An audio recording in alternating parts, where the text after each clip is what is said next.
la realidad universitaria y para que luego se puedan formular ideas, proyectos, acciones vinculados a la realidad y al proyecto de futuro de la universidad en Argentina. La propuesta justamente busca integrar a los 4 claustros universitarios, busca generar un espacio de articulación entre autoridades, entre la conducción y los integrantes de la Franja Morada, entre docentes, no docentes, investigadores, extensionistas, para justamente hacer, como decíamos, un diagnóstico y una serie de propuestas vinculadas a la universidad del futuro. Este congreso busca debatir 3 temas divididos en 3 ejes. Hoy vamos a comenzar con el debate del eje 1 en la región universitaria. Quiero agradecer particularmente a quienes se han sumado como oradores de la jornada, que ya los van a presentar Bernardo Blasquez y Sebastián D'Alessandro, que son los moderadores de este encuentro. Y quiero aprovechar para felicitarlos a ellos por haberse puesto a la cabeza la coordinación de esta instancia y agradecer por supuesto a todos y todas los que se han sumado este sábado a la tarde para debatir sobre la Universidad del Futuro. Sin extenderme más en el tiempo, quiero agradecer y bueno, le doy la palabra a Sebastián y Bernardo que van a seguir con la coordinación y moderación del encuentro. Bueno, buenas tardes a todos y todas. Como dijo el Búho, vamos a estar dando inicio a esta primera instancia de la región bonaerense. Recordarles brevemente que hoy vamos a tratar 3 subejes del primer eje de discusión. El lunes nos vamos a volver a encontrar a las 18 horas también para discutir los 3 subejes restantes. Y bueno, agradecerles a todos de vuelta la presencia. Es lindo ver a tanta gente del reformismo de todos los claustros unidos acá para poder discutir los desafíos que tiene adelante la educación superior. En ese sentido, bueno, vamos a arrancar con el primer eje que va a estar presentando Bernardo, mi compañero de moderación. Muchísimas gracias, Eva. No quería dejar pasar esta oportunidad para agradecer a la Fundación ALEM y al Búho por ser como el que inició toda esta actividad, que me parece muy fructífera para el radicalismo universitario. Si hay algo con lo que cuenta el radicalismo es con masa crítica universitaria. Tenemos presencia en todos los claustros, en todas las universidades nacionales del país, y me parece que es el momento adecuado para que empecemos a mancomunar nuestros esfuerzos, a mancomunar nuestra masa crítica, nuestra masa intelectual, para poder llevar a cabo políticas de educación universitaria que sean beneficiosas para toda nuestra nación. Para empezar con estos subejes de debate dentro de este eje 1, al cual nos hemos convocado, vamos a arrancar con el subeje de autonomía universitaria en riesgo. Bien, lo pudimos ver patente en lo que fue la discusión por la planilla 12 hace un par de meses, cómo se quiso mancillar la autonomía universitaria, cómo se buscó desde el Poder Ejecutivo manejar de manera discrecional el presupuesto para que cada rector tenga que ir a rendir pleitesía al presidente de la Nación y al jefe de gabinete. Entonces me parece que es fundamental que como radicales, sea del claustro que seamos, nos pongamos a debatir este tema que es tan importante. ¿Cuáles son las tensiones y amenazas que tiene la autonomía universitaria hoy? Para eso le voy a dar la palabra a Maxi Abad, que es el presidente del interbloque de Juntos por el Cambio, de la Cámara de Diputados de la provincia de Buenos Aires, y también, bueno, tuvo la responsabilidad de ser presidente de la Federación Universitaria Argentina con todo lo que ello conlleva, así que es una persona que está capacitada para poder hablar de este tema. Maxi, te paso la palabra. Bueno, en primer lugar, agradecerle a la Fundación ALEM, al área de políticas universitarias, por lo tanto a Lilita y el nombre de Lilita a todos sus integrantes. En segundo lugar, agradecerte a vos, Sebastián, a Bernardo, y en nombre de ustedes a toda la franja que han trabajado en este encuentro con la apertura que se necesita, integrando a todos, en definitiva construyendo lo que nosotros siempre definimos, una organización política amplia, pluralista, pero fundamentalmente con una vocación de poder transformadora de cara a la universidad del futuro, como se llama este primer encuentro de una serie de encuentros con ese anhelo final. La reforma universitaria siempre fue un mandato de cambio, es un mandato de cambio permanente. La reforma universitaria no es un objeto de museo, ni una foto estática de la historia de nuestro país. Fue, es y será un compromiso con el progreso, que compromete a todas las generaciones que se reconocen y que nos reconocemos como sus continuadoras. Esto siempre lo debatíamos cuando militábamos en la Franja Morada. ¿Qué era la reforma universitaria? ¿A qué apuntaba? ¿Hacia dónde íbamos? ¿Cómo teníamos que construir el presente de cara al futuro? Hoy nos encontramos con un kirchnerismo que no ha modificado su concepción de centralizar el poder con su actitud centralizadora, ni su pretensión de mantener las universidades bajo su control político. Por eso, este primer título, sobre lo cual hoy nos toca decir algunas cosas que pensamos, tiene que ver con que desde dónde nos paramos. Hoy debemos defender nuevamente la autonomía política, la autonomía académica. Resistir este embate acerca de la caracterización del gobierno es nuestra primera misión. Pero teniendo en cuenta lo que implica la reforma universitaria, esa resistencia desde ningún lugar puede implicar un repliegue, sino que debemos desplegar una estrategia que no implique, bajo ninguna perspectiva, una claudicación en nuestro espíritu de innovación y de cambio permanente. Esta vocación que tenemos los reformistas, esta vocación que siempre militamos desde el reformismo universitario y desde la Franja, es el mejor antídoto contra la endogamia, contra el corporativismo, contra el conservadurismo y la actitud defensiva. Nosotros estamos absolutamente convencidos que tenemos que empezar a debatir, porque se han debatido intensamente estrategias destinadas a incluir a los ciudadanos, a incluir a los vecinos en las universidades. Desde siempre decíamos que el paso de cualquier ciudadano, de cualquier vecino por la universidad era muy importante porque encontraba nuevas herramientas para desarrollarse frente al futuro, y más en un mundo absolutamente competitivo. Por eso se debate y tenemos que profundizar este debate. Y tenemos que profundizar este horizonte, porque todos los que estamos acá somos conscientes que con la sola creación de universidades no se garantiza el acceso a la educación superior en una sociedad absolutamente desigual. Y que no se malinterprete, esto no quiere decir que no hay que crear universidades, sino que eso solo no alcanza. Por eso para nosotros fue muy importante haber aprobado en la legislatura bonaerense el boleto universitario. Como también es muy importante cuando nuestras instituciones generan un montón de herramientas, de mecanismos para garantizar el ingreso, la permanencia de los estudiantes en las instituciones, en la universidad, su paso por las aulas.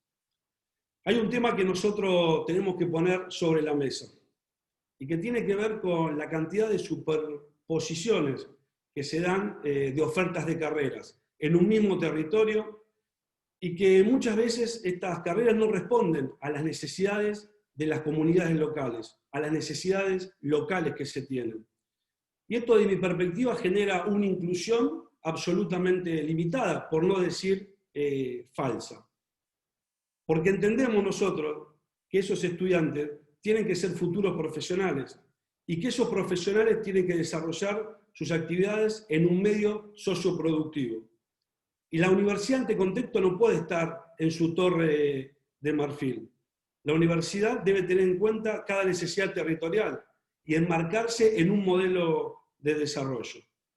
Miren, revelar y relevar las necesidades de los perfiles profesionales y de los campos que se necesitan los egresados en cada rincón del país es una tarea muy importante que se llevó adelante en la última gestión de la SPU. Y se llevó adelante y se hizo porque somos conscientes que no hay mejor garantía para nuestros jóvenes que una carrera, que además de garantizar su futuro personal, resulte un crecimiento para el país. Por eso es muy importante tomar esas demandas, ponerlas en diálogo con todo el sistema de educación superior si realmente queremos inclusión. Porque la planificación, que es producto de esa interacción, es un elemento central para hablar de otra palabra clave. Otra palabra clave que está en nuestro ADN, que es las oportunidades. Si no se piensa el sistema universitario como un interlocutor permanente con los sectores sociales, con los sectores productivos, con los sectores laborales, si no se lo hace en cada lugar del territorio nacional, yo sinceramente creo que la inclusión corre riesgo de convertirse solo en un discurso. Y eso es lo último que nos puede pasar. Por eso el sistema universitario debe encontrarse permanentemente interpelados por las desigualdades sociales. Y siempre fue así. Pero hay que profundizar esta interpelación que hoy lo podemos graficar en el sistema educativo. La suspensión de las actividades escolares durante prácticamente un año profundizó las desigualdades en el ámbito educativo. En nuestro país ya podemos ver distintos estudios que indican que las desigualdades educativas se han multiplicado, que la brecha entre la educación pública y la educación privada se empieza a tornar absolutamente dramática, como también las diferencias entre regiones y entre sectores de las mismas regiones. Y en este marco, también tenemos que decirlo, todas las universidades no respondieron igual.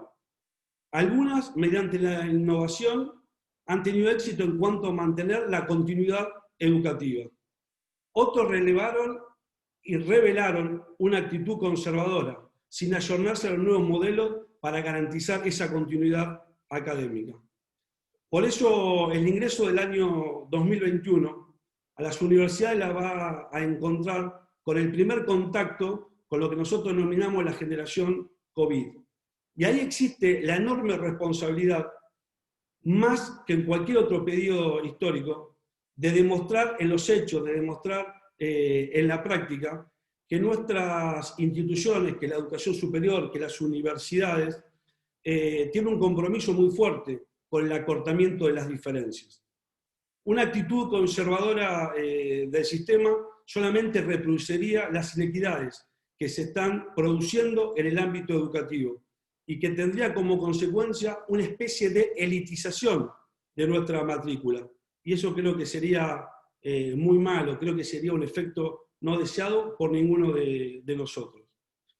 Por eso la coordinación entre las universidades y los otros niveles educativos deja de ser un enunciado para transformarse hoy, con más fuerza que nunca, en una necesidad.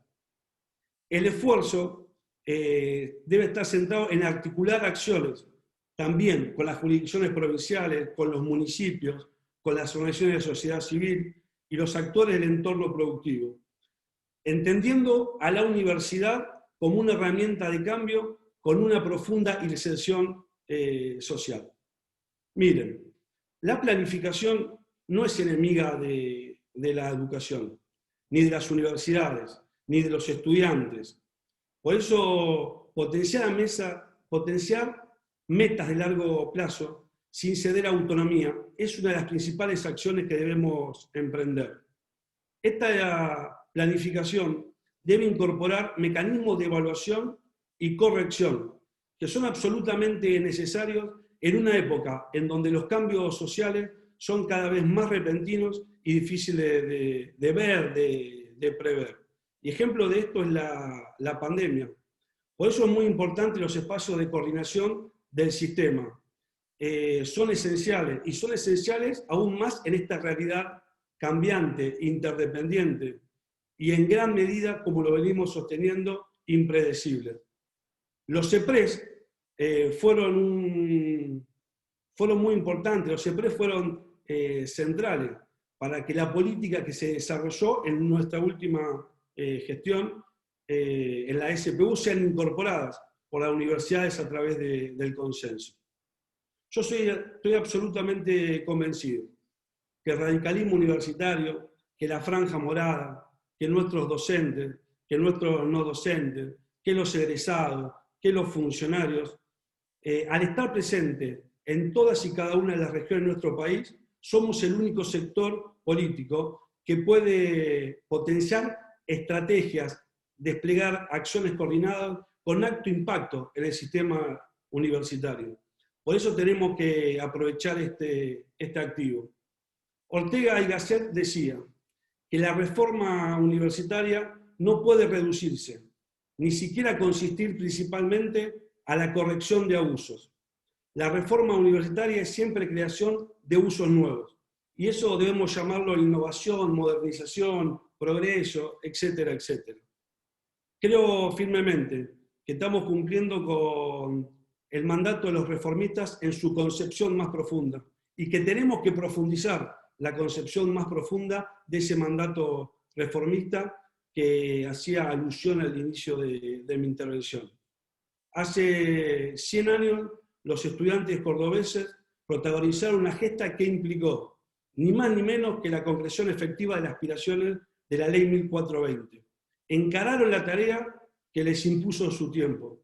Yo desde mi lugar, como un militante del reformismo, quiero convocarlos con humildad y con la confianza que entre todos nos tenemos a que trabajemos juntos en el logro de las cosas que a nosotros nos tocan. Por eso quiero felicitar a la Fundación ALEM, por eso quiero felicitar a todos los que se comprometen con la reforma universitaria, a todos los que van a participar de estos debates en la construcción de la universidad del futuro. Muchas gracias.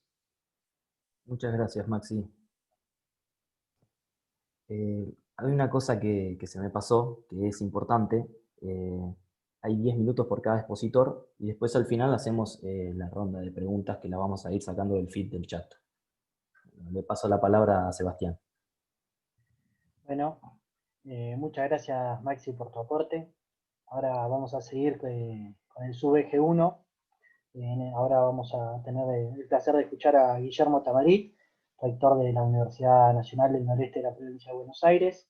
Tama, la palabra es tuya. Bueno, buenas tardes, gracias por la invitación. No me voy a detener en todos, ya me sumo a lo de Maxi para ahorrarnos este tiempo.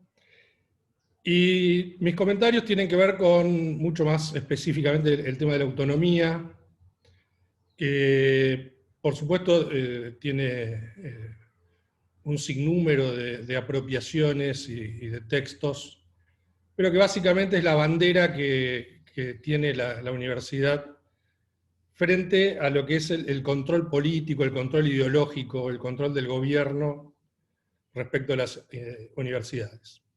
Y esto viene del fondo de la historia.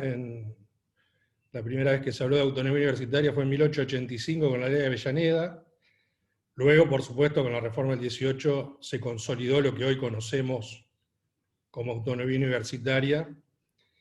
Y básicamente lo que hemos tenido, y aún tenemos, es una expectativa de las universidades por desarrollarse en sus términos y una expectativa del poder central por uniformar. Entonces, entre estas dos tensiones va la autonomía, que hay tiempos en los cuales es propicia para desarrollarse, el periodo de Rixieri y Frondizi en la UBA, el gobierno de Ilia, el gobierno de Alfonsín, es lo que podemos denominar la autonomía propositiva, y después tenemos periodos de autonomía que llamamos defensiva respecto a los embates paradigmáticos, como en el caso del menemismo y muchas de las acciones del kirchnerismo, pero que en general, insisto, hay toda una historia entre las universidades y básicamente los poderes ejecutivos que tienen que ver con esto.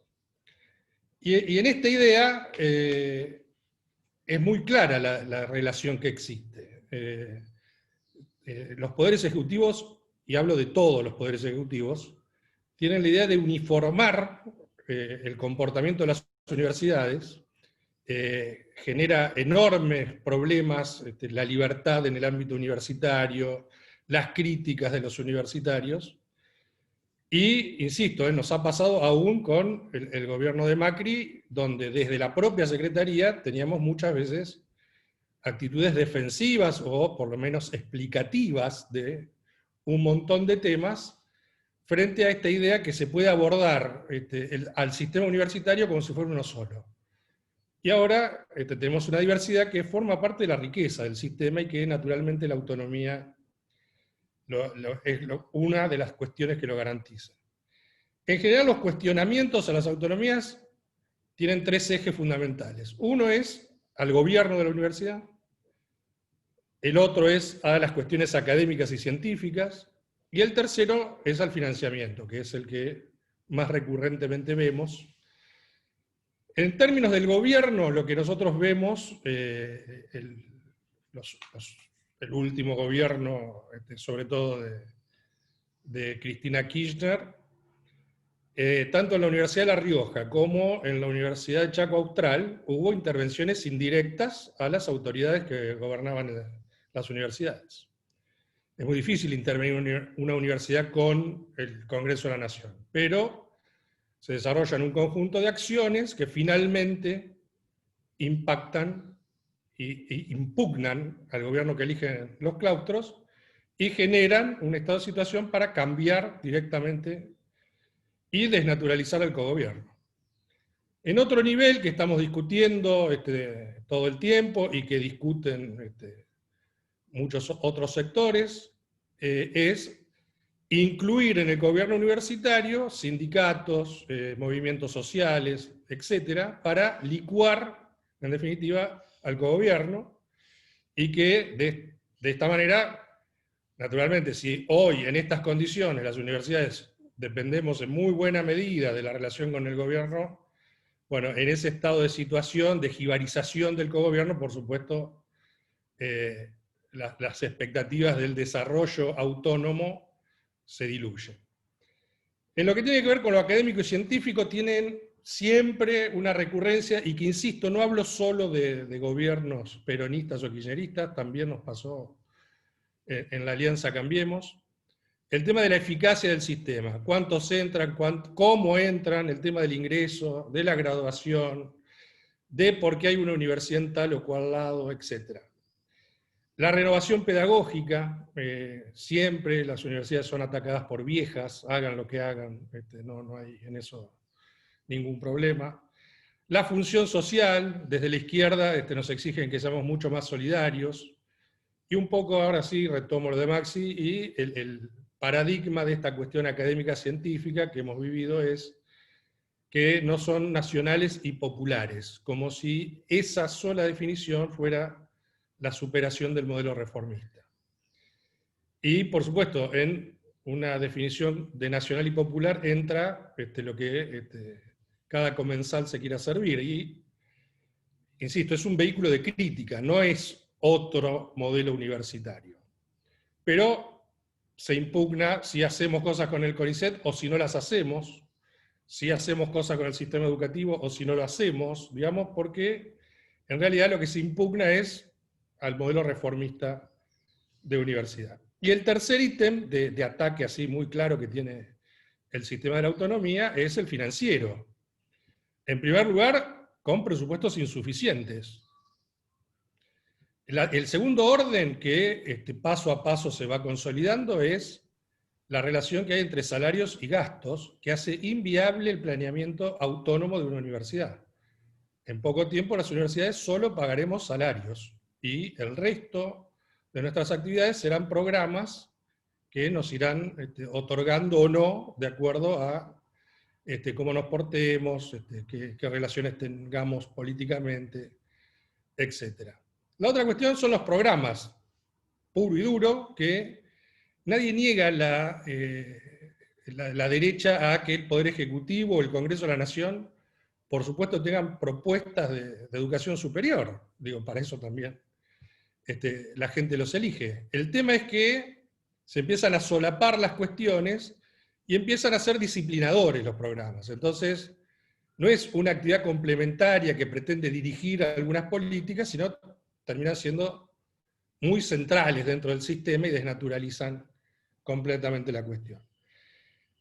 Finalmente, lo que es un clásico año a año es la planilla B, que como ustedes saben, o la mayoría de ustedes saben, tiene que ver con que el presupuesto nacional se discute en dos instancias, con una planilla que eleva el Poder Ejecutivo y con otra que terminan de desarrollar los legisladores, y que yo insisto que nadie puede impugnar, es un derecho que nadie discute, insisto, de establecer políticas tanto al Poder Ejecutivo como, por supuesto, al Congreso de la Nación, pero tendríamos que hablar claro en esta cuestión, porque se va desnaturalizando, insisto, con una práctica que es muy difícil de seguir, o sea que no está acompañada de políticas o estrategias de educación superior que uno pueda ir relevando año a año, con lo cual, naturalmente allí también hay una impugnación,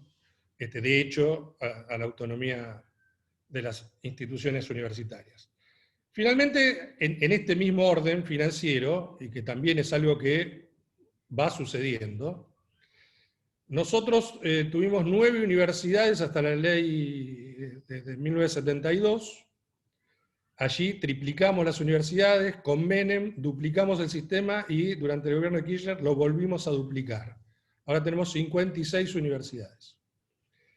Están en proyecto la Universidad Nacional de Pilar, la de Aymogasta y la de Arauco, entre otras que todavía no nos animamos a definir porque no han tomado estado público estas pretensiones. Entonces, no por la creación de universidades, digo, si no hay un desarrollo del planeamiento de la educación superior, la autonomía universitaria navega en un sinfín de indefiniciones a la que se le hace imposible establecer estrategias de mediano y largo plazo. O sea, insisto, vamos a terminar reivindicando una estrategia defensiva, pero además solo para resolver las cuestiones inmediatas. En términos de esto, hay debilidades ciertas que cuestionan a la autonomía y que tenemos que corregir, así como hay fortalezas. Entre las debilidades yo creo que la eficacia del sistema, más allá de quienes conducen o qué grupos conducen las universidades públicas somos miradas como un conjunto, y como les decía, hemos duplicado el número de universidades y no parece que esa duplicación del número de instituciones haya sido muy efectiva en relación básicamente a qué sectores acceden a la universidad, pero fundamentalmente qué sectores se gradúan. ¿Por qué? Porque dentro de este conglomerado que va de Jujuy a Tierra del Fuego, efectivamente tenemos muchos más estudiantes, primeros universitarios, de los deciles del 20% de menores ingresos. Ahora, la cantidad de graduados sigue siendo del mismo sector social que se graduaba antes. Entonces, si las universidades públicas en conjunto no podemos demostrar que efectivamente el enorme esfuerzo que se hace y la cantidad de instituciones, podemos mostrar números de mucha mayor eficacia, bueno, realmente se nos va a cuestionar, entre otras cosas, la autonomía. La otra cuestión tiene que ver con la rigidez de nuestro sistema. Es muy difícil, por ejemplo, que nos reconozcan una materia de una universidad a otra, y en algunas universidades entre dos facultades. En la SPU se hizo un enorme esfuerzo para los reconocimientos de tramos académicos, ni hablar de titulaciones, y sin embargo nos reunimos para hacer todo esto, por ejemplo, con Europa, y no lo podemos hacer entre nuestras propias universidades.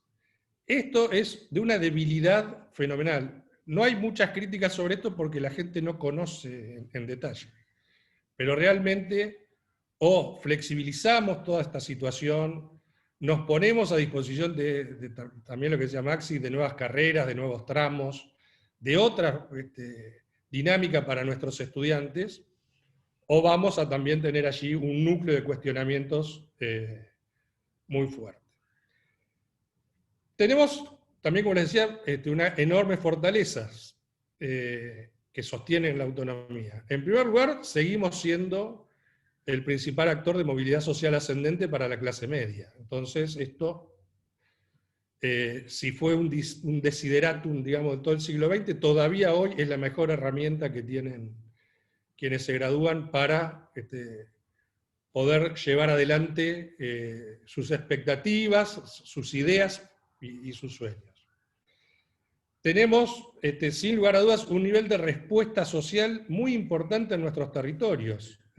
Esta última actuación de las universidades públicas en el tema de COVID las ha relegitimado en todos sus territorios muy fuertemente y la gente las ha sentido muy cercanas. Y esto, sin duda, también es un apoyo a que estas conducciones universitarias pueden tener una respuesta en tiempo real en sus territorios, que si perdiéramos de vista esto, bueno, sería mucho más dificultoso. La voluntad de la mayoría de las universidades de someterse a los sistemas de evaluación, de acreditación, digamos, de dar testimonio también de que rendimos cuenta académica, rendimos cuentas sociales. Este también es un valor creciente y que es muy oportuno como fortaleza. Y el gran tema que yo creo que solo la autonomía nos va a permitir expresar la diversidad institucional que tenemos. Hoy, una universidad en Jujuy y la universidad, la UNOVA en el medio de la Pampa, tenemos realidades muy distintas, necesidades distintas, procesos, un conjunto de elementos que, insisto, la autonomía preserva esa diversidad y esa riqueza que tiene el sistema. Cualquier otra cuestión centralizada, por supuesto, la va a uniformar y la va a hacer perder todas esas posibilidades. Bueno, en conclusión, quería pasar rápidamente por estos temas para poner en común la cuestión. Como siempre decimos en broma, las universidades son demasiado importantes para que estén en manos de los universitarios, ¿no? Entonces, esto es un tema central, y se diga en broma, se diga en serio, eso está permanentemente en discusión. Ahora, también sabemos que es la forma donde las universidades desarrollan su mejor potencial. Estos, como les decía, los cuestionamientos subyacen desde todos los sectores políticos. Nosotros aleatoriamente o discutimos con el kirchnerismo, pero también discutimos con el PRO, discutimos por supuesto con la izquierda, etc. Y siempre hay allí una cuestión muy molesta respecto de la autonomía. De hecho, las universidades públicas somos la única institución del Estado cogobernada. Entonces esto ya genera de por sí una situación muy tentadora para las ideas del centralismo y del autoritarismo. Y sobre lo que hay que, creo, trabajar y mucho es sobre terminar con una idea de que la autonomía es una concesión que se hace a la universidad o una concesión que hace el poder político a los universitarios. Porque la autonomía en realidad es una garantía constitucional. El artículo 75, en el inciso 19, consagra la garantía de la autonomía universitaria. No nos hacen ningún favor, ni hay allí ninguna cuestión de beneplácito para concedernos la cuestión, sino que hay una organización institucional que supone, insisto, ofrecer una garantía de nuestra Constitución que tiene que ver fundamentalmente con el respeto institucional y con el financiamiento a las políticas que establecen las instituciones. Porque, insisto, si no, vuelvo sobre lo anterior, es ilusorio plantearnos autonomía universitaria cuando lo único que haremos en poco tiempo es pagar salarios. Finalmente, creo que para garantizar la autonomía hay que hacer un gran acuerdo político con todos los sectores. Es imposible seguir sosteniendo desde nuestra exclusiva mirada este modelo universitario. Hace 2 años, en el 18, cuando hicimos un año de eventos reformistas, todos eran reformistas, y por supuesto todos, no había espacio para la crítica, para las cuestiones. Bueno, desde allí hasta acá yo les aseguro que hay muchos sectores que han avanzado y fuertemente en pensar básicamente otros modelos de cogobiernos universitarios para terminar con esto que es un eje casi exclusivo nuestro, pero por lo que vuelvo a lo que les planteaba, requiere de un acuerdo político que se ha logrado en situaciones, en todas las situaciones.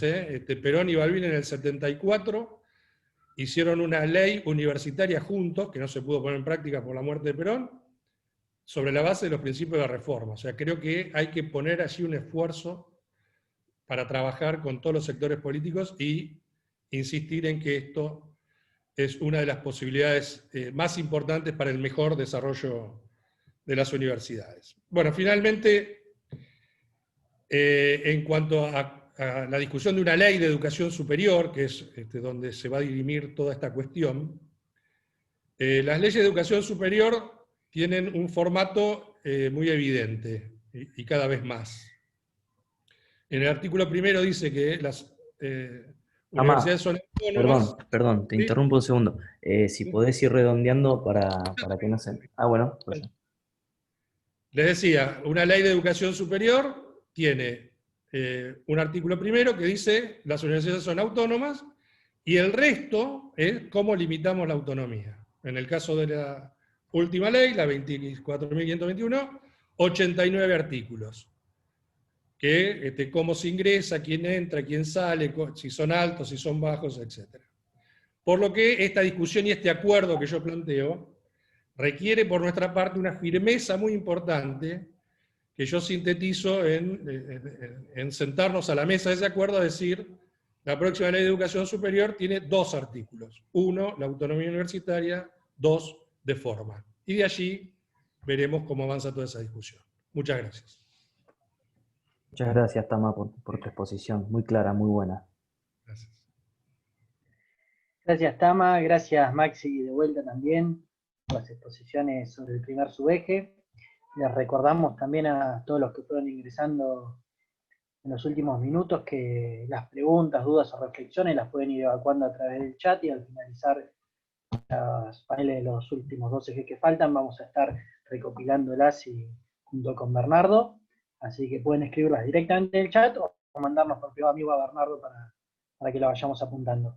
Ahora vamos a dar inicio al segundo eje, al segundo subeje de este primer eje que estamos tratando del Congreso de la Fundación ALEM, que es la coordinación del sistema de educación superior, órganos y mecanismos de coordinación del sistema, cómo funcionan y cómo deberían hacerlo. En ese sentido, bueno, vamos a tener a Martín López Armengol, vicepresidente académico de la Universidad Nacional de La Plata, y a Dania Tabela, vicerrectora de la UNOVA. En principio arrancamos, Martín, te cedo la palabra para que arranques a disertar. Bueno, gracias, Eva. Hago propio también el agradecimiento a todos los que organizaron el evento y en particular a la invitación. Bueno, para hablar de un tema que me genera muchas dudas y algunas certezas, ¿no? Cuando uno escuchaba atentamente a Max y a Guillermo, que en su disertación sobre autonomía también planteaban cuestiones vinculadas a la planificación, cuestiones vinculadas a la coordinación, cuestiones y aspectos vinculados al control dentro del sistema universitario en general y de las universidades en particular.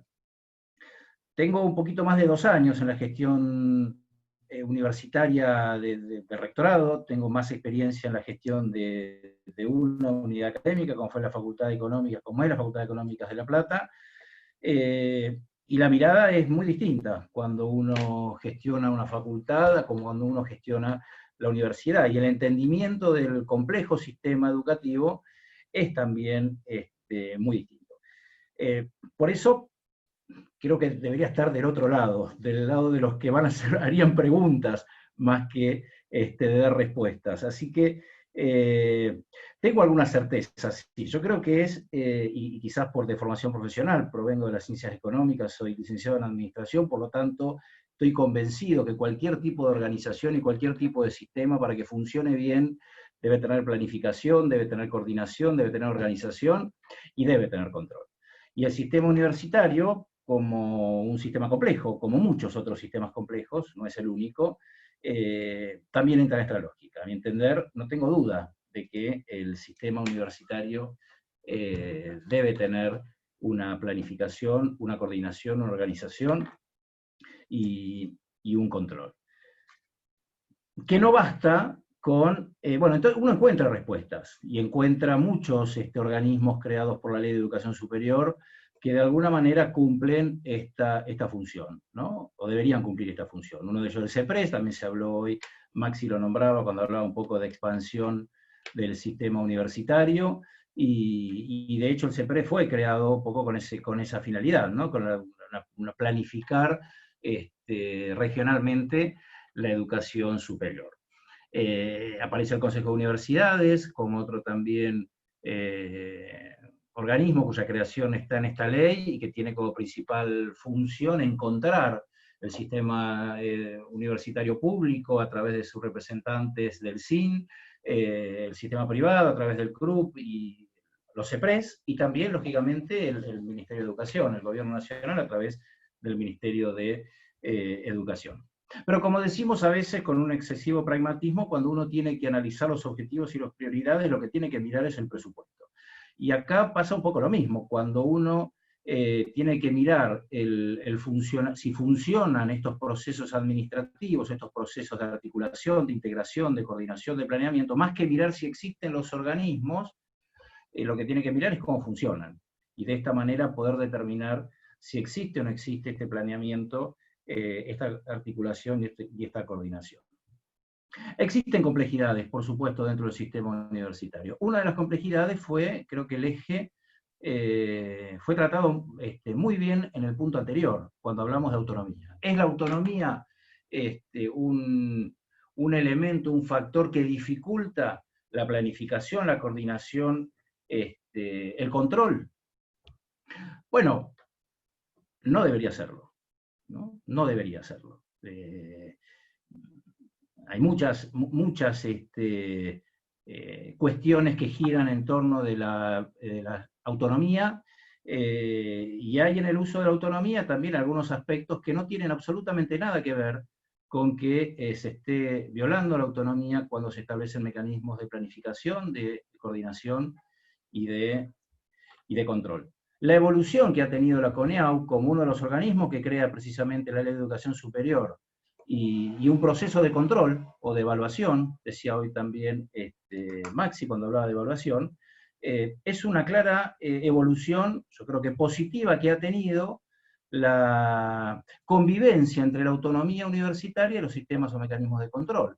Desde aquellos primeros tiempos, en mediados de la década del 90, en donde estos organismos eran vistos como violatorios de la autonomía universitaria, hasta una postura hoy, 25 años después, que seguramente con más y con menos, seguramente con cosas para mejorar, de eso no hay duda, pero hoy es un mecanismo totalmente aceptado. Y no solo un mecanismo aceptado, si quieren, a regañadientes, hoy es un mecanismo que está en la agenda de quienes tenemos la responsabilidad de gestionar universidades. Cuando tenemos un proceso de evaluación institucional, hay mucho tiempo, hay mucha ocupación, preocupados y ocupados de este proceso.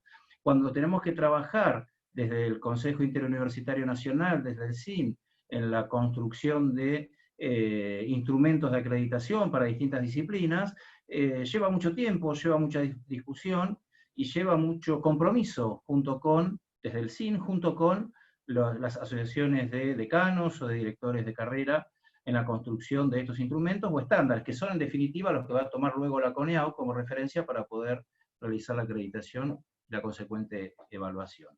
Siguen quedando, lógicamente, algunas posturas, yo digo, más románticas sobre el tema de la violación de la autonomía a través de mecanismos de control, pero no es por per se crear un organismo de control violatorio de la autonomía. Por supuesto que va a depender, luego, del funcionamiento de estos organismos para poder asegurar o aseverar o preocuparse por si son violatorios o no de la autonomía, pero no en su creación per se. Lo mismo pasa cuando hablamos de planificación. El funcionamiento de los CEPRES, que podrá tener sus mejoras, podrá tener seguramente sus más y sus menos, como tiene cualquier organismo, y creo que lo nombraba Guillermo, el documento que hicieron en el CEPRES cuando Dania estaba como secretaria de Políticas Universitarias, que Dania todavía se sorprende por el suceso que tuvo ese documento, pero fue un documento que fue muy clarificador, es un documento que hizo desde la dirección ejecutiva del CEPRES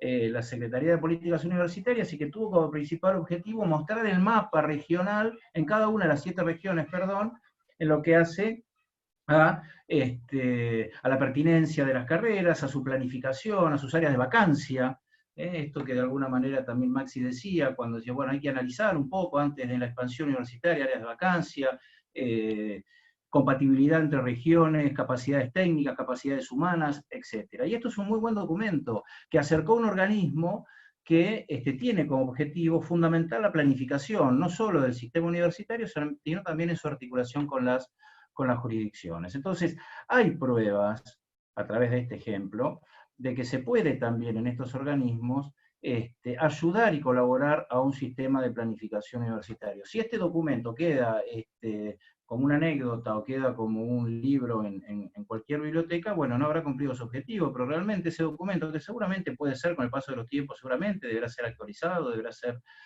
pero es una herramienta que es muy, muy útil realmente para hacer una expansión universitaria planificada. Bueno, la participación que tiene el CIN también, el CIN como otro de los organismos que tiene como principal función la articulación del sistema universitario, particularmente las universidades públicas, un CIN que trabaja mucho en el intercambio de experiencias, que trabaja mucho en sus comisiones, en sus distintas comisiones, para mostrar el funcionamiento precisamente de un sistema universitario público que a pesar de sus matices, de sus diferencias ideológicas, de posicionamiento ante determinados temas, pero que muestra un funcionamiento activo, de un cuerpo que funciona de manera activa. Algunos ejemplos que también tomo del Ministerio de Educación a través de programas. Por supuesto que está esta discusión sobre la autonomía también de la financiación de los programas y su implicancia sobre la autonomía. Hubo programas, creo que muy, muy interesantes, o hay programas muy interesantes, de articulación, de coordinación dentro del sistema educativo en general, que es el programa Nexos, el programa Logros. Martín, te interrumpo un segundo. Te queda un minuto, te aviso. Dale. Que tenía como principal objetivo la articulación entre el sistema secundario y el sistema universitario. Funcionan, han funcionado, y han funcionado con más y con menos, pero han funcionado bien. Bueno, ¿qué quería decir con en estos 10 minutos? Por supuesto que si esperaban que diga cuál es la forma de coordinar y planificar el sistema, los voy a decepcionar, pero sabía que los iba a decepcionar porque no estaba entre las expectativas darle la solución a cómo coordinar o planificar todo este enjambre y este complejo sistema educativo. Pero sí, y si me permiten en un minuto, dar alguna de las cuestiones que creo que hay que tener en cuenta. Tomo lo de Guillermo también, él hablaba de un pacto político, social. Yo digo, bueno, tiene que haber un compromiso político de todos los actores para realmente pensar en un sistema educativo planificado, articulado, coordinado. Acá no depende ni de un gobierno, ni de un rector, ni de un CIN, ni de un CRUC. Esto tiene el compromiso de todos los actores del sistema universitario. Otra de las partes importantes, que debe haber continuidad de las políticas públicas. Da mucha pena cuando un programa exitoso deja de ser programa porque hay un cambio de gobierno. Da mucha pena cuando realmente eso sirve para un problema que todavía subsiste, como puede ser una articulación entre la primaria, entre la secundaria y el sistema universitario. Y creo que, y acá sí prometo terminar, cuando hablamos de expansión universitaria, deben prevalecer claramente debe prevalecer claramente la responsabilidad social que tenemos todos los actores en nuestra universidad, responsabilidad social en la que debe primar los criterios académicos, deben primar criterios de investigación, de extensión universitaria, de tecnología, sociales, artísticos, para definir y poner en funcionamiento la expansión del sistema universitario. No deben prevalecer otros criterios. Hubo de todo en esta creación de esta reseña que hizo Guillermo también, de ya casi 60 universidades nacionales. Los criterios han sido de los más variados, pero ya han sido. Los que debemos ahora ocuparnos es de que los próximos criterios estén por encima y prevalezcan estos criterios, que son los criterios que realmente tenemos los universitarios, y particularmente tenemos los universitarios que somos reformistas. Muchas gracias. Muchas gracias, Martín, por tu exposición. Gracias, Martín, de vuelta. Ahora le damos la palabra a Dania Tabela, vicerrectora de la Universidad Nacional del Noroeste de la Provincia de Buenos Aires. Dania, la palabra es tuya. Hola Seba, hola Bernardo, bueno, Hugo querido. Bueno, primero agradecer a todos y a todas quienes se encuentran hoy aquí presentes. La verdad que un número muy importante en una tarde de sábado, así que la verdad que el esfuerzo de estar amerita el saludo. Agradecerle a la Fundación ALEM por la organización. Y para adentrarme un poco en este debate que significan los mecanismos de coordinación y los órganos de coordinación del sistema universitario argentino, me parece que voy a comenzar por tomar una definición que soslayó Guillermo en su planteo o en su presentación, que tiene que ver con que la universidad es una organización incómoda para el gobierno de turno, siempre, siempre. Para el gobierno del color político que sea, es una institución incómoda. ¿Por qué? Porque básicamente en su ser, en su razón de ser, en su alma, digamos, está la función de generar masa crítica, de generar ciudadanía. Y eso, ¿qué quieren que les diga? Cuando uno está en el gobierno, incomoda. Y aquel que diga que no, francamente no está siendo sincero, al menos con el auditorio. Por lo tanto, digo, partiendo de esa base, entiendo todos los avances que han tenido los distintos gobiernos en tratar de que esta institución les resulte menos incómoda, a veces acompañado por una falta de comprensión importante de la complejidad que hoy tiene la universidad, no solo en la Argentina, sino en todo el mundo. Pero en la Argentina particularmente, las universidades son un conjunto complejo y heterogéneo desde sus instituciones, pero heterogéneo creo que también lo referían Maxi y Guillermo cuando hablaban, desde su territorio. Nosotros tenemos un país tan extenso y tan diverso y tan distinto, que las universidades son reflejo también de esas heterogeneidades territoriales. Y a su vez tienen complejidad intrínseca a su propia realidad, que tiene que ver con sus tradiciones y su propio proyecto. Entonces, la tendencia a querer igualar estas instituciones es directamente un fracaso, es un proyecto que va solo camino al fracaso, pero no deja de ser el primer proyecto que se pone cada gobierno en su agenda cuando asume el 10 de diciembre del año que le corresponda.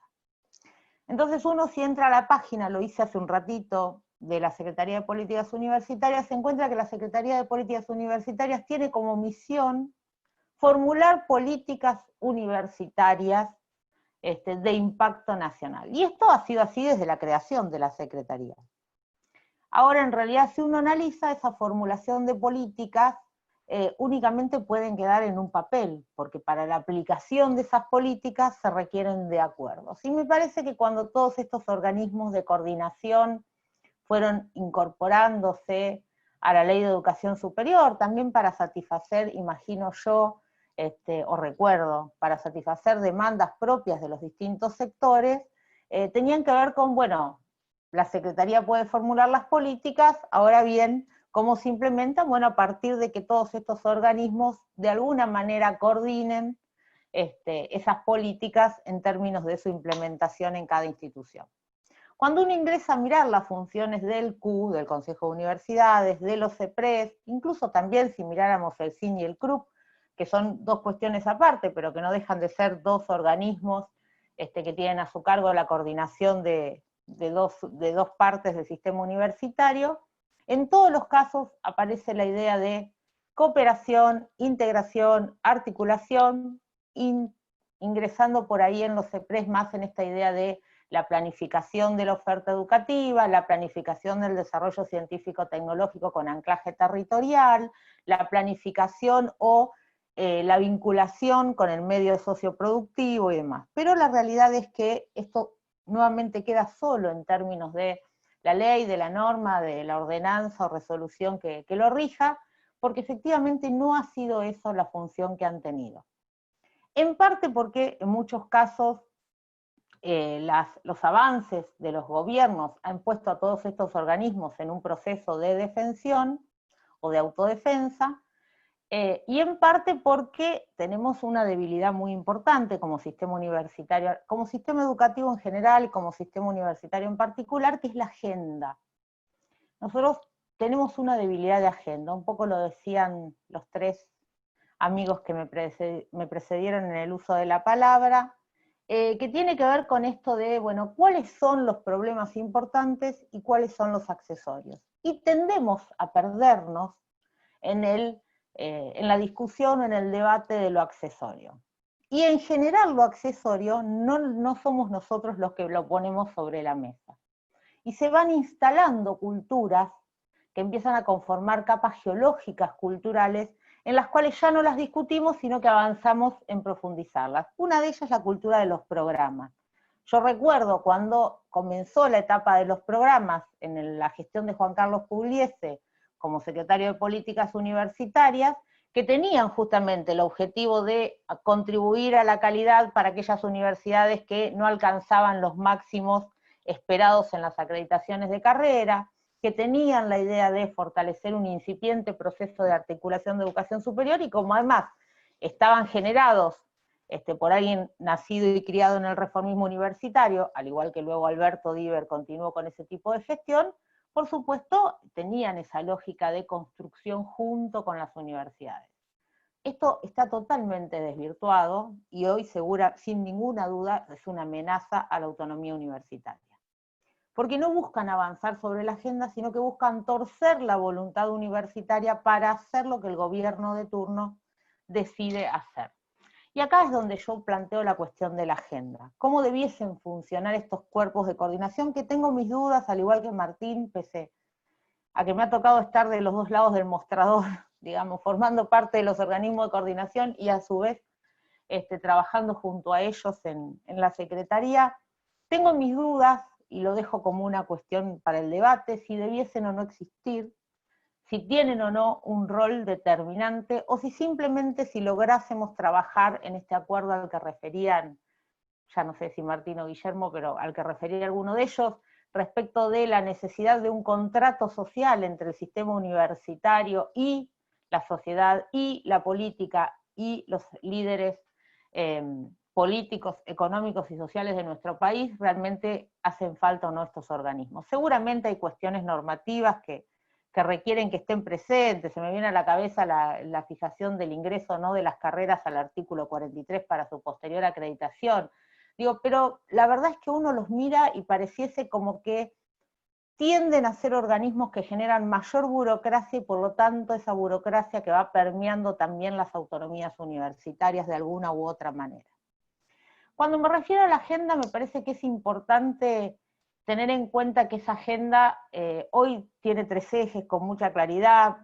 Creo que son 3 ejes que reconoce el CRUP y que reconoce el CIN como principios rectores de esa agenda, que tiene que ver con la calidad, una calidad no entendida solo como la acreditación de carreras, sino que es una calidad entendida como una dimensión multidisciplinar que incluye la acreditación de carreras, pero también el funcionamiento institucional, que refiere no solo al funcionamiento en términos de gestión, sino también en términos de gobernanza, en términos de transparencia, en términos de responsabilidad social, y que además obliga como principio también a entender que la globalización del saber, la globalización del conocimiento nos obliga también a incorporarnos al mundo, y esa incorporación al mundo requiere de reconocimientos mutuos de factores de piso, de base. Y una de esas cuestiones tiene que ver con la calidad. El otro tema de la agenda es la inclusión. Claramente lo hablábamos más temprano. Digo, vamos a vivir una situación particular con la cohorte COVID. Ya le tenemos que cambiar el nombre, pobres, porque si no van a llegar con un estigma a la universidad mayor al que ya tienen. Digo, Dania, pero claramente, Dania, sí, te interrumpo un segundo. un minuto. La inclusión es el otro tema de la agenda, una inclusión que va desde el ingreso, la permanencia y el egreso, como un modelo completo de inclusión, y por supuesto la innovación. Y en términos de la innovación, no solo es la incorporación de las tecnologías que ya están incorporadas, sino que tiene que ver con entender que tenemos que rediscutir nuestro modelo universitario en términos de oferta académica, de extensión de las carreras, de articulación de las mismas, de vínculo con el sector científico-tecnológico y de vínculo también con el sector productivo.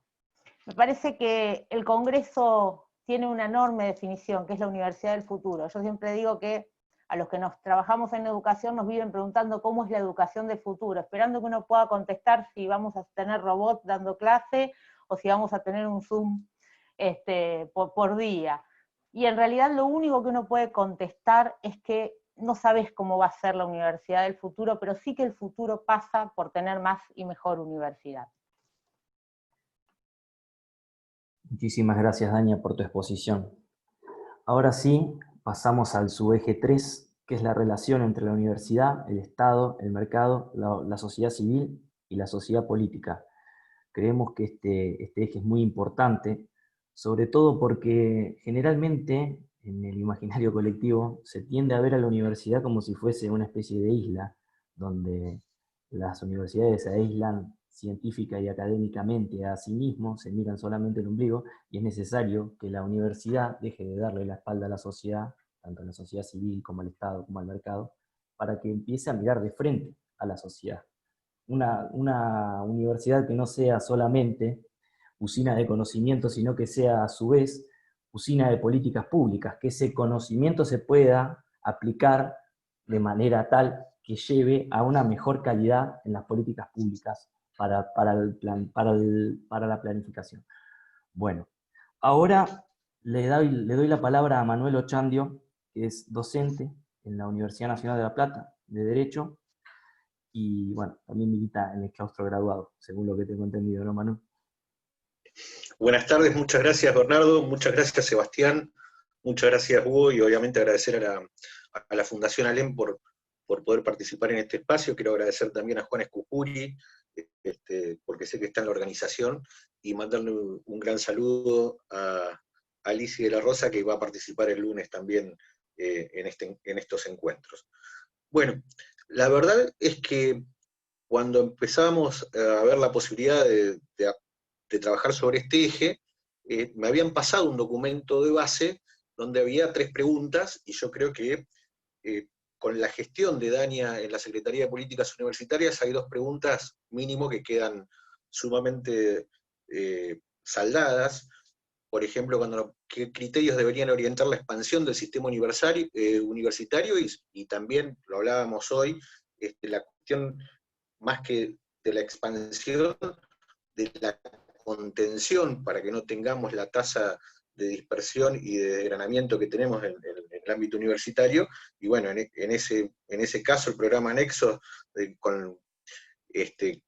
se logró instaurar con la resolución 321 del 2017, y la herramienta que otorgó al sistema universitario en ese sentido, que se está aplicando, es sumamente importante. Y en el mismo sentido, la cuestión de la expansión, y cómo debería ser el rol de la universidad en las políticas públicas, si vemos el trabajo que también se fue aludido recién con el tema de las CEPRES, la publicación y demás, también entregando ese trabajo quedaría saldada la cuestión. Pero creo yo que por eso me tuve que reformular la exposición en este sentido, tomando sobre todo el porqué de estos encuentros, y el porqué de estos encuentros, y por qué la Fundación ALEM convoca al reformismo y al radicalismo a discutir la universidad, es porque nuevamente hay una embestida, y hay una embestida de los sectores no reformistas que quieren poder colonizar ese espacio que no han podido. No lo han podido hacer ni con el corporativismo de Estado en la Argentina en la década del 30 y del 40, no lo han podido hacer con las dictaduras militares, no lo pudieron hacer en los 90, y me voy a referir específicamente a los 90, y lo van a volver a intentar ahora, y por eso están haciendo estos cabildos abiertos y demás con otros sectores. Y recordaba también lo que decía el TAM hace un ratito, de que en el año 2018 todos eran reformistas. Me tocó debatir en ese sentido en un encuentro con gente de la Universidad de 3 de Febrero y demás, donde directamente decían que el radicalismo y el reformismo no tenían nada que ver y demás, y bueno, le tuvimos que recordar que durante el siglo XX y el siglo XXI hicieron muchos esfuerzos en hacernos saber que nosotros éramos reformistas y ellos no, ellos eran revolucionarios o eran otra cosa. Pero bien, entonces me parece que el eje fundamental, y para no dispersarme, es la relación de la universidad con la política, y específicamente entonces, cuál es el rol y la posición política que tiene el reformismo, las posibilidades de actuación que tiene el reformismo en el área específicamente de la provincia de Buenos Aires, vamos a hacer. En ese sentido,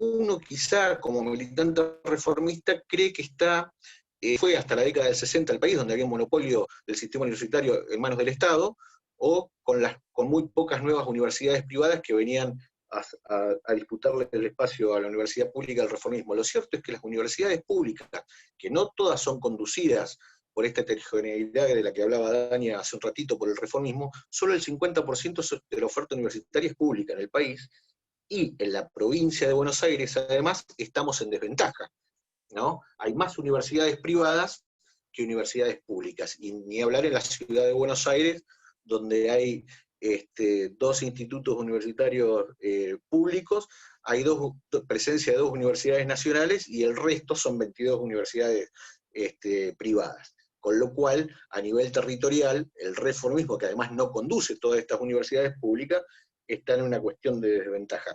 Y esta preponderancia de universidades privadas, además en el territorio bonaerense en particular, se da a pesar de que la CONIAU solo termina autorizando, o sea, termina aprobando los proyectos el 1% de los proyectos institucionales que desde el sector privado se presentan, ¿verdad? Esto también es un dato para tener en cuenta. En ese sentido, entonces, me parece que tenemos que situarnos que estamos casi en una situación de desventaja, aunque se conduzca el SIN, aunque tengamos algunas herramientas de representación, como obviamente el claustro estudiantil, que lo venimos reteniendo desde el 83 a la fecha. Pero me parece que son cuestiones para tener en cuenta. Y esto sin dejar de entender además que las universidades públicas en la provincia de Buenos Aires vienen haciendo las cosas bien. Yo podría, en este momento, en la relación de universidad política y universidad de sociedad, dar el ejemplo de lo que pasa en la actualidad en la ciudad de La Plata, donde, hay que decirlo así, a partir de este año existe la Secretaría de Políticas Universitarias de la ciudad de La Plata. Creo que está Leo Rochetto presente en la reunión de hoy, que es el secretario de Política Universitaria, el secretario de Asuntos Universitarios de la Universidad Nacional de la Municipalidad de La Plata, que trabaja en coordinación con la Universidad Nacional de La Plata, y que como bien lo decía el Tama, las universidades nacionales en esta emergencia sanitaria han venido participando y se han relegitimado ante la sociedad civil, y en ese caso, desde la producción de testeos rápidos, del aprovisionamiento de alcohol en gel a todas las unidades sanitarias de atención primaria que tiene el municipio de La Plata, etcétera, etcétera, etcétera, se viene trabajando de manera coordinada y muy bien, y sobre todo rescatar, sí, que cuando desde el reformismo se es gobierno, como en este caso la relación entre universidad y gobierno municipal ha sido rejerarquizada. Existía un organismo de coordinación entre la Municipalidad de La Plata y que se había trabajado entre Pepe Pinto y Plastino, y ahí empezó toda la cuestión, pero ahora se ha jerarquizado esto en una dirección que depende de la Secretaría General del municipio. Podríamos hablar también de lo que hace la Facultad de Derecho, que es la unidad académica que yo pertenezco, con sus 22 consultorios jurídicos gratuitos, que ha ganado casos y demás, pero me parece que en este encuentro hay que hacer hincapié en la posición del reformismo en esta situación, al nivel, por lo menos, provincia de Buenos Aires, que yo veo personalmente de desventaja, a la discusión, frente a la discusión y el debate que se viene, si se llega a presentar un nuevo proyecto de ley de educación superior. Y en ese sentido también, entonces, y acá hago hincapié al claustro estudiantil, porque si se vienen estos debates vamos a tener que retener la representatividad, o sea, vamos a hablar de política lisa y llanamente, desde el reformismo me parece que hemos tenido algunas cuestiones, como ha tenido el radicalismo en general, de que se nos han escapado algunos discursos y se nos han escapado algunas banderas. Yo miraba con asombro hace un tiempo atrás cómo por un proyecto de Pampuri y Balestrini se terminó estableciendo el Día de la Gratuidad Universitaria con este acto administrativo que firmó Perón en el 47, ¿verdad? Y en ese sentido, lo hablábamos hoy también con algunos amigos y algunas amigas, no podemos perder ese tipo de banderas. Y yo quiero acá hacer hincapié en la cuestión de la gratuidad universitaria de manera discursiva. Desde la misma sanción, de la derogación de la ley 1420 con el golpe del 43, que luego se reafirma por ley en el 47, de la sanción de la ley 13031, por la cual el peronismo impide la militancia estudiantil y más de 600 estudiantes universitarios terminan presos y 1.400 docentes se terminan yendo. Pero vamos a la década del 90.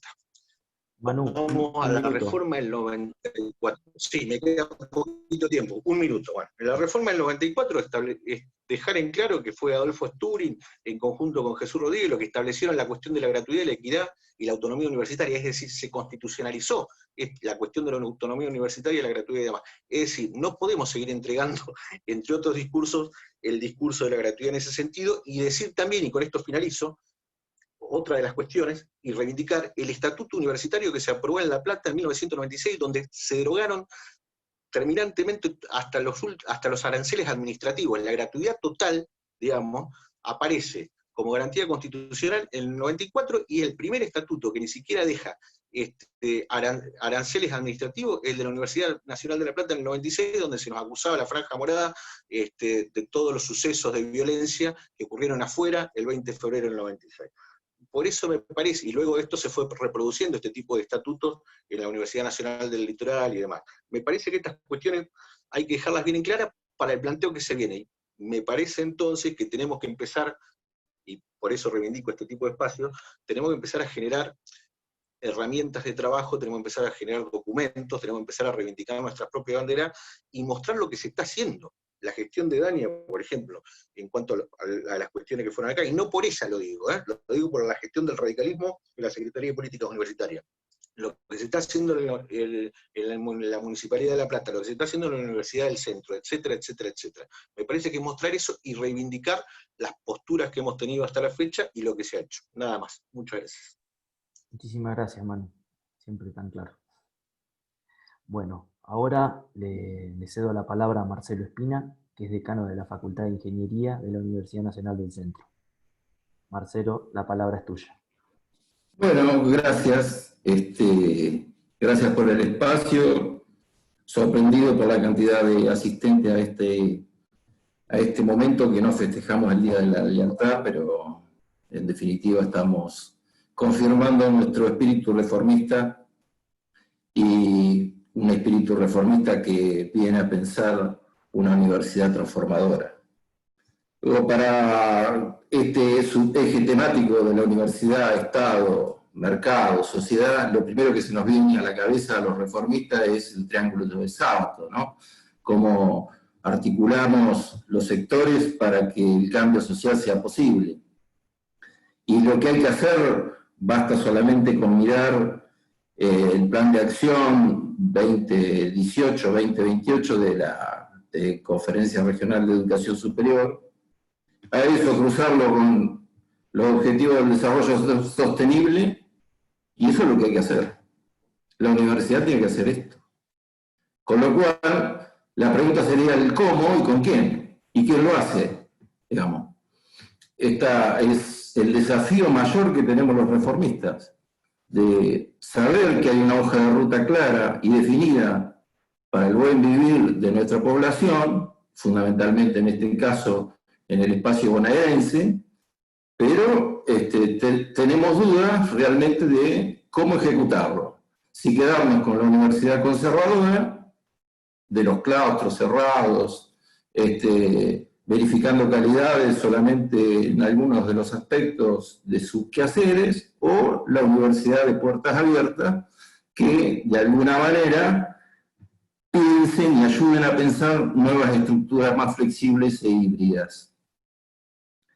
Nosotros un poco, hablando desde la Universidad Nacional del Centro, particularmente la Facultad de Ingeniería, que es la única facultad reformista que ha quedado en esta universidad, ya que el fanatismo de los conversos, como digo siempre, genera que vayan y vengan, pero que la universidad no se identifique con el reformismo, salvo en el 2018, que fue el año donde se manejó y se festejó el centenario de la Reforma.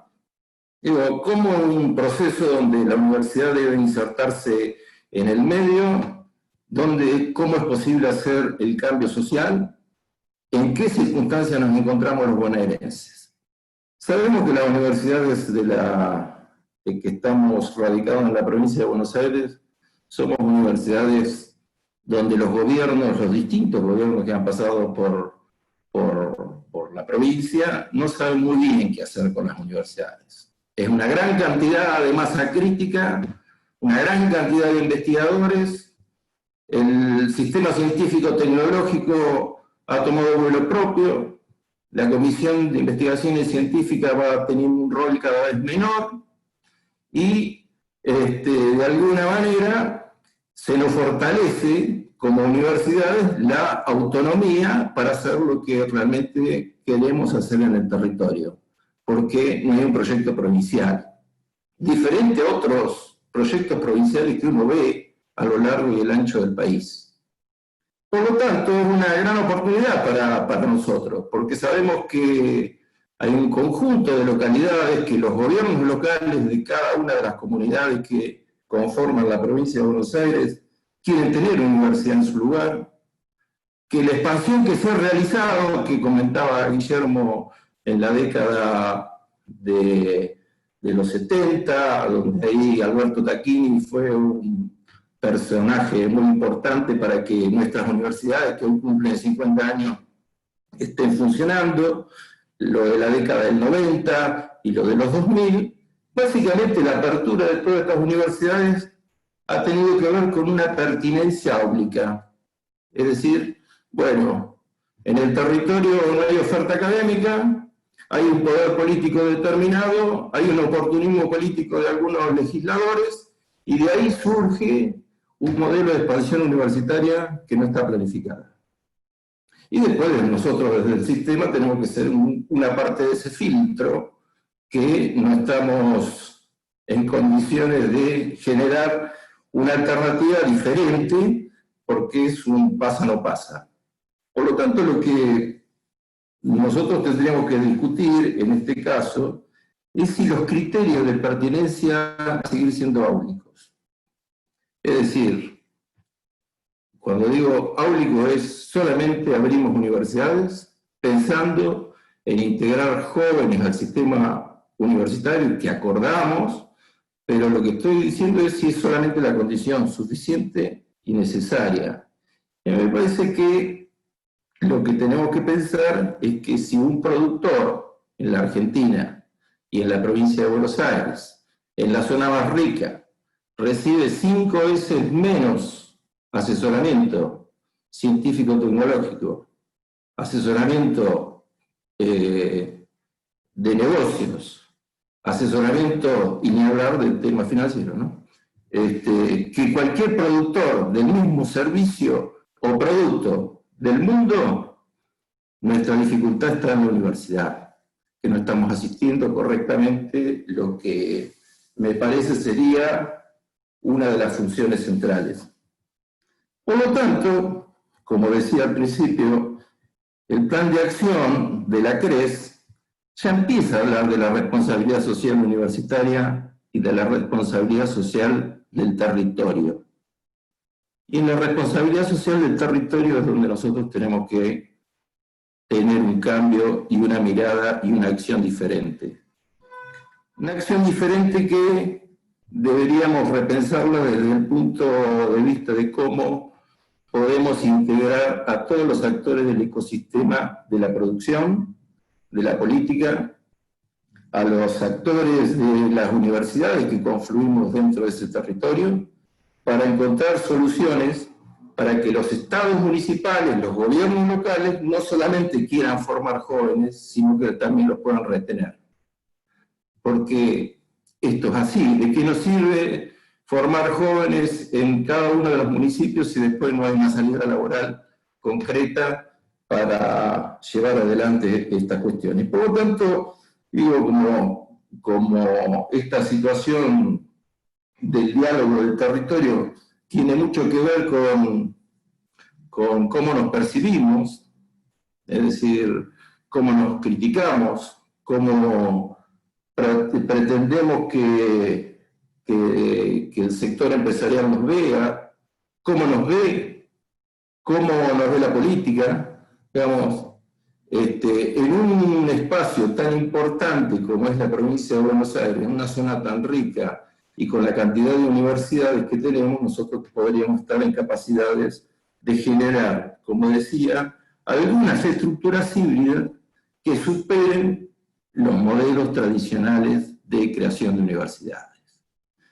Estas estructuras híbridas, conocidas en otros lugares, lo que buscan es que haya un cambio social, que haya la posibilidad concreta de nuevos emprendimientos, donde ayudemos a los gobiernos locales a ver el Producto Bruto Interno de su territorio, donde evaluemos si ese Producto Interno de ese territorio es posible que nosotros generemos algunas alternativas de importación a ese territorio para aumentar la riqueza del mismo.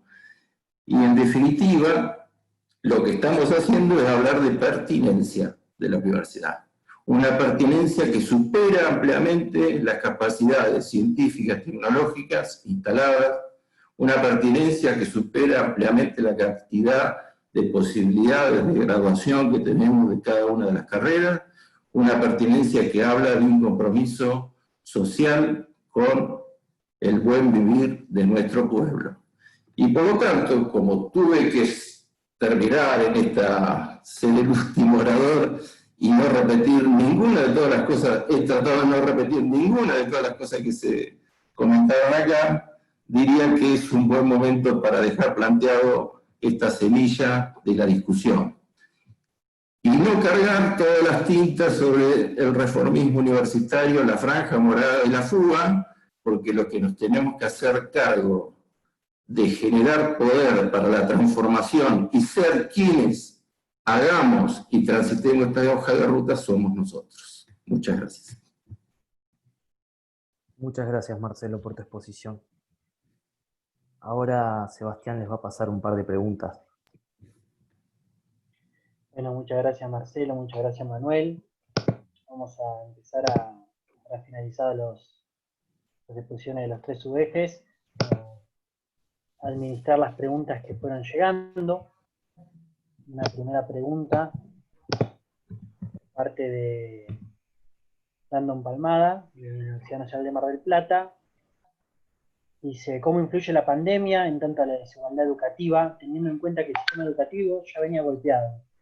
¿Qué es lo que se ve año a año al comenzar los ciclos lectivos en las distintas facultades? Y esta pandemia no solo hizo visible, sino que las acrecentó estas desigualdades en gran medida. ¿Cuál les parece que puede ser un plan de acción de cara al año que viene? Y también en tanto a la autonomía universitaria con lo referente a las medidas tomadas por DNU. Una pregunta, creo que iba dirigida a Maxi, si Maxi quiere responder, o si no, si abierta para cualquiera de los panelistas que quieran hacer alguna aproximación para la respuesta. Con tantos especialistas te voy a responder yo esa pregunta. ¿Eh? Lo que digo es, Kant decía que la inteligencia de un individuo está dada por la cantidad de incertidumbre que es capaz de soportar. Por eso primero que tenemos que decir que el pueblo argentino es absolutamente inteligente. Con relación a la educación, ha habido una incertidumbre y sigue habiendo una incertidumbre muy grande. Ya lo ha dicho la Fundación ALEN en reiteradas posiciones, documentos. Incertidumbre acerca de cuándo vuelven las clases, incertidumbre acerca de cómo se van a priorizar los contenidos para recuperar el tiempo perdido, incertidumbre acerca de cómo la brecha educativa que impacta en la brecha social va a recuperar terreno de cara al futuro. En definitiva, cómo no hipotecamos el futuro a partir de la crisis educativa que se produjo y se sigue produciendo. Por eso para mí el problema es general, porque cuando tuve la posibilidad de hacer la primera intervención, hablé de que hubo universidades que se adaptaron, otras que fueron más conservadoras, en definitiva otras que a partir de adaptarse continuaron con la formación académica, otras que no, y esto es un dato de la realidad. Ahora, en materia educativa, en general tenemos un problema muy grande, y que por lo tanto hay que adaptarlo de acuerdo a lo que viene y construir políticas públicas para lo que viene. Y creo que ese es el primer desafío. Por eso yo decía que los reformistas hicieron efectiva la ley 1420 y que nosotros tenemos que hacer lo que nos toca y asumir, construir un nuevo escenario en el marco de la nueva normalidad. Por eso me parece que el camino es el trazado. Y ahí también veía que Mari Leguizamón, al cual le tengo un gran afecto, que hace mucho tiempo que no la veo, hacía una pregunta vinculada a que en este año, producto de la pandemia, no se utilizó los recursos establecidos en el presupuesto para el boleto universitario. ¿Cómo podíamos generar a partir de esa partida subejecutada becas de conectividad, que es uno de los grandes temas y que producen desigualdad tecnológica y van a producir el futuro de desigualdad social? Es un tema que vamos a tomar en el marco de la discusión del presupuesto 2021 o para generar una partida o para modificar la partida preexistente a partir de una presentación de un proyecto de ley. Pero ese compromiso lo tomamos y lo vamos a trabajar.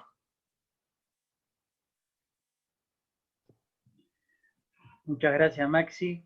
No sé si alguno de los panelistas también quiere realizar alguna respuesta a la pregunta.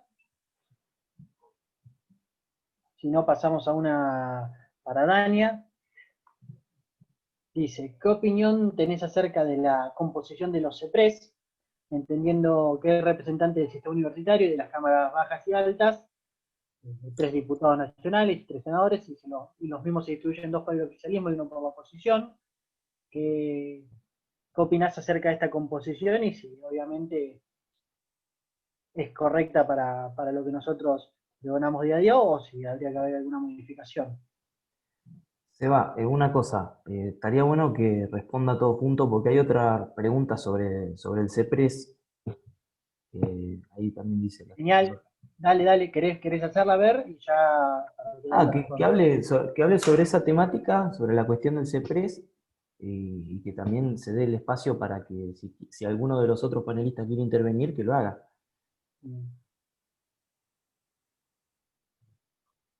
Sí, no vi la otra pregunta del CEPRES. Sí, dice así, Dania, las tecnologías de la información están incorporadas, lamentablemente. Sí, la de Carlito Frank, ya. Te ahorro toda la pregunta. No, primero, una pequeñita confusión con las siglas. La integración a la que refiere, no sé quién hizo la pregunta, es la CONIAU. Esa integración es de la CONIAU.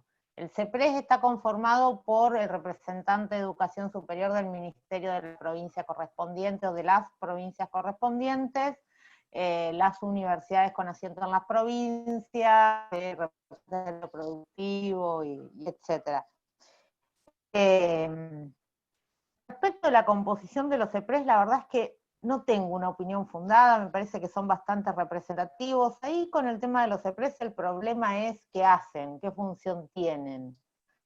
Si la función es la escribanía, es decir, qué carrera se autoriza o no se autoriza a dictar en la región, la verdad es que no tiene ni siquiera mucho sentido, porque las carreras se dictan igual, independientemente muchas veces de la opinión del CEPRES, digo, y hay ejemplos sobrados incluso de universidades nacionales que sacan su oferta de su CEPRES a diversos CEPRES sobre los cuales ni tienen autorización. Así que la verdad es que no tiene mucho sentido. Ahí el sentido que tiene el CEPRES es efectivamente articular una identidad regional que trabaje sobre algo que refería Martín respecto de la publicación que hicimos cuando estábamos en la Secretaría, que trabaje en esta idea de establecer áreas de vacancia, áreas de demanda de formación profesional y vínculos en términos del medio socioproductivo y del sistema científico-tecnológico regional, para atender justamente las demandas regionales. Nosotros en la provincia de Buenos Aires, independientemente del CEPRES, hemos conformado ya hace unos cuantos años la red Rumbo, y jugamos ese rol y trabajamos en ese sentido de manera muy coordinada entre las universidades públicas con asiento en la provincia de Buenos Aires, nacionales y provinciales, y la verdad que hemos hecho interesantes proyectos de acompañamiento y apoyo y sostenimiento también y sustento a las políticas públicas de la provincia. En términos de la CONIAU, que es la que tiene esta representación, me parece que tiene que ver con la concepción del cuerpo. La idea es que sea un cuerpo que de alguna manera garantice la autonomía universitaria, por eso la presencia del Congreso de la Nación como y no del Ejecutivo tan mayoritariamente. Me parece que debería incluir una mayor representación de las universidades públicas y privadas, ¿no? Por lo menos me parece que ahí hay solamente 3 representantes, me parece que esto debería poder revisarse a futuro. Y después tiene mucho que ver con los perfiles, no deberíamos pensar que son espacios para resolver la cuestión política de algún partido, de algún sector, seamos mayoría o minoría, no importa, sino que debiésemos tratar, como en todos los casos, que muchas veces la política se olvida, de poner a los mejores y a las mejores en esos lugares, ¿no? Y que esas personas tengan mucha articulación con el sistema universitario y comprensión del mismo. Eso me parece que es importante. Por el lado de lo que dice Carlitos Frank, yo creo que los CEPRES tienen para jugar sin duda algún rol en esto de las tecnologías de la comunicación incorporadas al proceso educativo, pero me parece que ahí fue una cosa que iniciamos en nuestra gestión en la Secretaría y que nos quedó trunca y que sigue ese camino, que es la idea de tener un programa nacional de educación a distancia, que nos permita unificar algunos criterios mínimos para ese trabajo y ese desarrollo, y que también nos permita de alguna manera establecer las demandas en términos de tecnología o de infraestructura tecnológica que se necesitan justamente por la heterogeneidad territorial.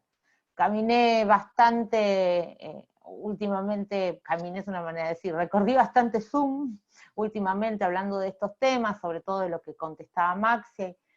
Para mí es fundamental ahí la respuesta que a mí me surge cuando escucho esa pregunta, es volver a clases, después vemos todo lo demás, pero en principio volvamos a clases. Y justamente una de las cuestiones que aparece en toda la provincia de Buenos Aires, e imaginen que si esto ocurre en la provincia de Buenos Aires, no quiero ni pensar lo que puede ser Formosa, Jujuy o Salta, que estructuralmente tienen un índice de pobreza mucho mayor, es las dificultades para el acceso a la tecnología. Y no la tecnología que se utiliza solo para la educación, sino simplemente el acceso a Internet. Entonces me parece que ahí se requiere un programa nacional que establezca, y los CEPRES pueden hacer su aporte con mucha claridad, que establezca cuáles son las necesidades de infraestructura tecnológica que necesita un país en vías de desarrollo como el nuestro, para la educación y también para el desarrollo de conocimiento y para la producción. Bueno, muchas gracias, Dania, por tu intervención. Acá hay una pregunta que me parece muy interesante. El estado actual de ese Consejo Provincial de Coordinación con el Sistema Universitario y Científico que planteó Kicillof, ese que le habían puesto al frente teóricamente a Florencia Saintouk, ¿alguien de este panel puede responder a esa pregunta?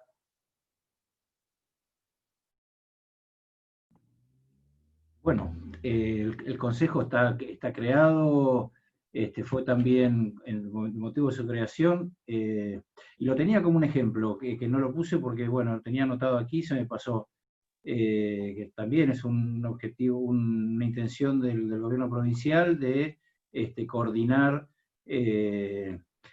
las actividades del Poder Ejecutivo con todas las universidades radicadas en territorio bonaerense. Yo puedo tener algunos ejemplos particulares. Hemos tenido algunas reuniones con Florencia y por ejemplo, con la CIC, con la Comisión de Investigaciones Científicas, todos los investigadores de la universidad. Bueno, hemos tenido algunas interacciones con este consejo, así que, bueno, no conozco particularmente cómo está funcionando, pero bueno, me consta que algunas actividades hemos tenido de articulación entre nuestra universidad y alguna dependencia del gobierno provincial.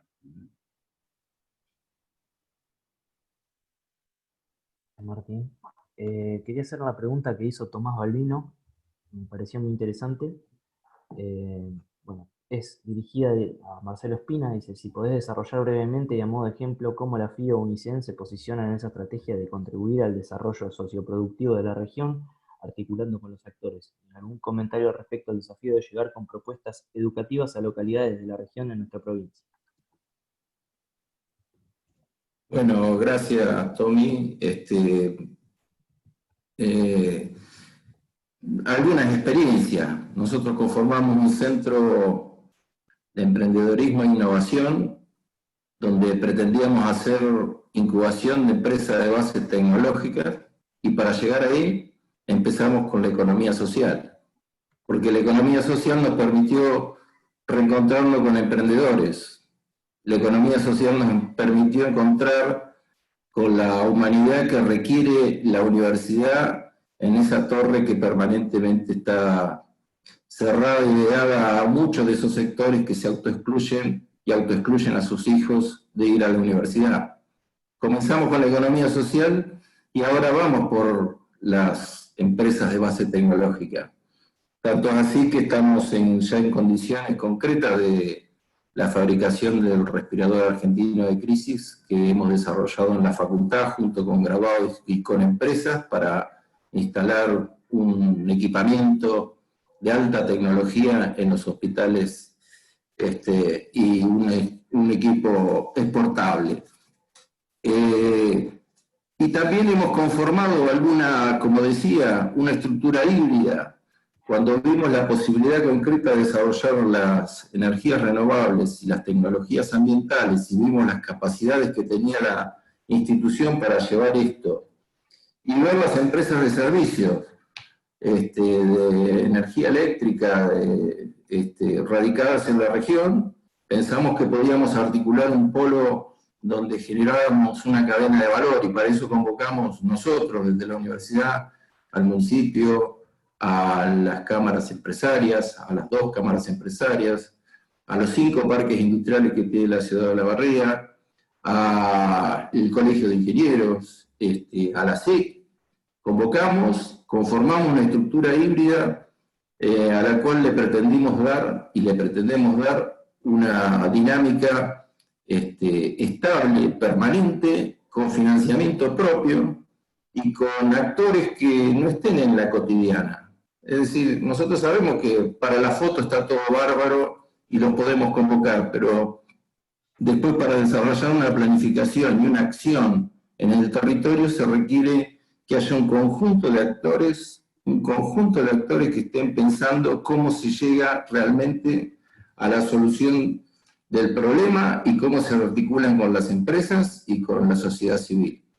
Ejemplos existen, lo que no existe es estímulos concretos para que esto vaya avanzando y el desarrollo territorial esté pensado con la universidad, con las empresas, con el sector político, con los actores del sindicalismo, que son también muy importantes en esta situación. Y y alguna otra cuestión. Nosotros vemos que si el personal que estaría en estos centros híbridos fueran de la universidad solamente, empleados de la universidad solamente, o fueran empleados de los municipios solamente, o fueran empleados de las empresas, estaríamos en dificultades para la dinámica que uno le tiene que poner. Por lo tanto, es necesario que eso tenga una propia personería jurídica, una personería jurídica que permita que el personal contratado sea un personal que tenga una dinámica propia por afuera de los sistemas y de los subsistemas, y donde el paper no sea lo más importante y donde el pago de la quincena no sea lo más importante, sino que lo que sea importante es el desarrollo del territorio.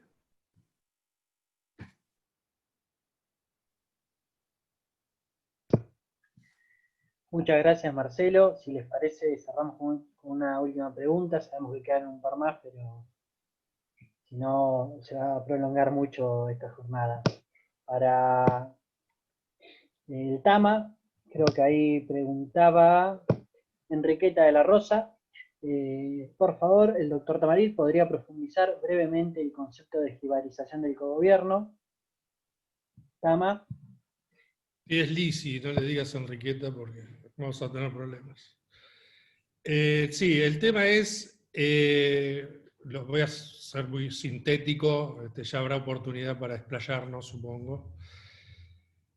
Modificar la Constitución Nacional y terminar con la autonomía universitaria parece de una complejidad inabordable por estos tiempos.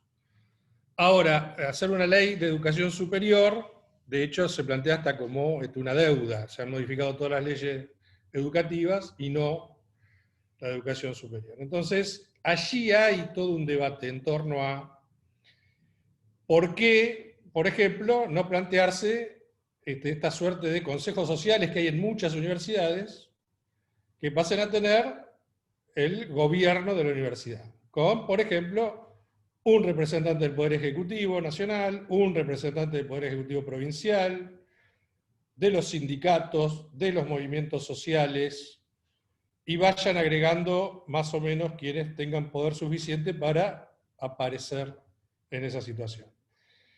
Esto que hace licuar, en definitiva, el gobierno y el poder de esa institución, y por supuesto someterla a el resto de condicionamientos que hoy son los que me explayé.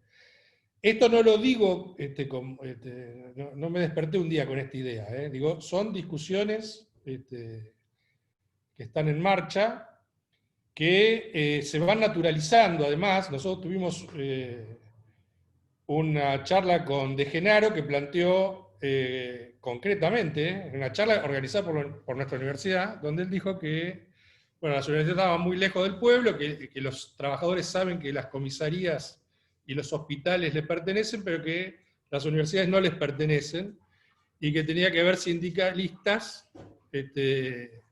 representantes del movimiento obrero, en la conducción de las universidades. Y le dijimos que había, que los docentes cumplen este rol. Él, por supuesto, no se refería a ese rol. También le preguntamos si iba a haber sindicalistas en las comisarías y en los hospitales, digamos. Bueno, nada.